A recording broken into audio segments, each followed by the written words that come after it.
পুরনো ঐতিহ্য নিয়ে আজ থেকে শুরু হলো বীরভূমের জয়দেব মেলা 2025। বীরভূমের সবচেয়ে প্রাচীন এবং বড় মেলা। এই মেলা এখন বাউল মেলা হিসেবে চিহ্নিত। লক্ষ লক্ষ ভক্ত পূর্ণার্থীর ঢল নেমেছে কেন্দুলিতে। রাত পোহালেই অজয় নদে শুরু হবে মকরের পূর্ণ স্নান। আখড়ায় আখড়ায় বাউল এবং কীর্তনের সুরে মুখরিত জয়দেব কেন্দুলির আকাশ বাতাস।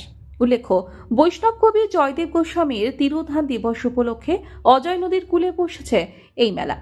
সরকারি বাউল মঞ্চে উদ্বোধনী অনুষ্ঠানের সূচনা হয়। লক্ষণ দাস বাউলের উদ্বোধনী সঙ্গীত প্রদীপ প্রজ্বলনের মাধ্যমে এই মেলার উদ্বোধন করেন এসআইটিএ চেয়ারম্যান অনুব্রত মণ্ডল। উপস্থিত ছিলেন পশ্চিমবঙ্গ সরকারের মন্ত্রী চন্দ্রনাথ সিনহা সহ বীরভূম জেলা সমাহর্তা বিধান রায়, বীরভূম জেলা সভাধিপতি ফাইজুল হক, উপাধ্যক্ষ ডক্টর আশিস ব্যানার্জি সহ জেলা প্রশাসনের আধিকারিকরা। এদিন বাউল শিল্পীদের শাল দিয়ে সম্মানিত করা হয়। অন্যদিকে প্রকাশিত হয় বাউল তীর্থ নামে একটি স্মারক পত্রিকা। সরকারিভাবে মেলা চলবে 16 জানুয়ারি পর্যন্ত।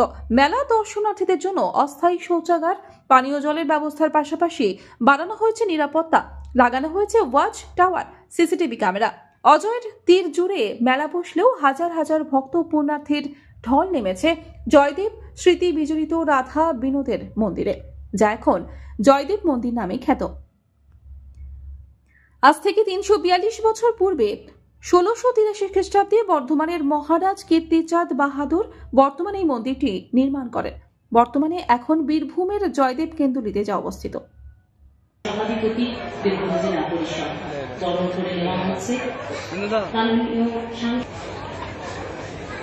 বিধান রায় জেলা শাসক পশ্চিমবঙ্গ রাজ্য গ্রামীণ উন্নয়ন পর্ষদ।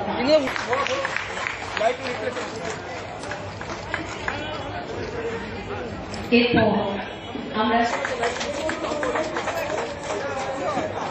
দেখুন, জয়দেব মেলা ভালো মেলা। মমতা ব্যানার্জি জয়দেব মেলাকে 11 সালে উপস্থিত হয়েছে এবং জয়দেব মেলা খুবই ভালো। শুনলেন এটা রাজ্যের মেলা, দীর্ঘদিনের আগের বার 40 লাখ টাকা দিয়েছে, প্রত্যেক বছরই 10 লাখ টাকা করে দেয়। 2 বছর পর মেলা দেখছেন, কেমন লাগছে? খুব ভালো লাগছে। বর্তমানে ভালো পশ্চিমবঙ্গ বিধানসভা ডক্টর আশিস বন্দ্যোপাধ্যায় একটাই উপস্থিত আছেন সম্মানীয় মন্ত্রী, ভালো থাকুন, বোলপুর বিধানসভা কেন্দ্রের দীর্ঘদিনের বিধায়ক। বীরভূম থেকে জয়ন্ত মণ্ডলের রিপোর্ট, আনন্দ বার্তা।